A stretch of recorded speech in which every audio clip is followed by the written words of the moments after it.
Star Wars or Dune? Oh God. Okay, so I used to love Star Wars. I was the biggest Star Wars fan. I even Right. know what the crystal in the lightsaber is called. Do you know what it's called? The Kyber crystal. Yeah, it's Kyber's crystal. Yeah, Okay. exactly. Okay. So I knew every aspect, using Tong, the Kyber crystals, the errata, Wow. all the Sith lore, all the Sith holocrons, Darth Bane, Nice. all these guys. And so it was like a thing. And I love the extended. I even read the novel Darth Plagueis. It was a great Oh, novel, highly recommend on Audible. So it was a great universe, great lore. There was a lot of meat and potatoes to work there, and I got excited when they had the next trilogy coming out because I read the Mara Jade stuff with Skywalker, and I'm like, oh, that's a perfect role for Scarlett Johansson. This is going to be great. There's a lot they can do with this. Then they make it, and they have Rey be a Mary Sue, and they do all this other stuff. And I was like, ugh, all right. But I gave J.J. Abrams a chance. I said, okay, he's setting up. They played it super safe because they didn't want to do the prequels again. So I said, well, just give him a chance. Then The Last Jedi came out, and I left, and I felt as if a love inside me had died. Like been strangled in a bathtub, and it's just floating lifeless, face down, and vomit and piss and terror. And since that day, I haven't cared at all about Star Wars.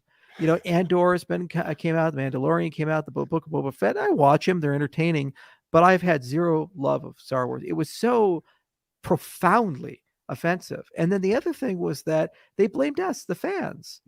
Kathleen Kennedy just came out and said, "You guys are the problem." And I was like, "No."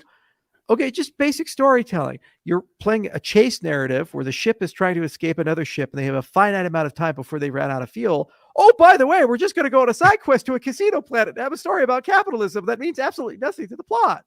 So let me get this straight. You can leave the ship and go to another fucking planet, stage a rebellion against a bunch of rich people, come back in time to infiltrate the other ship and have no meaning on the plot.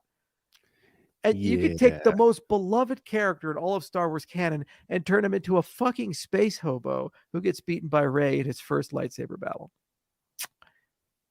It was disrespectful. And Rian Johnson, he just pissed all over. I felt like I'd gotten a golden shower. I left and I was like, I wanted to take my shirt off and go through a ritualistic cleansing. It was right outside the theater in Westminster. Right outside the theater. I was stripping naked. That's why I have that indecent exposure charge. This was my life.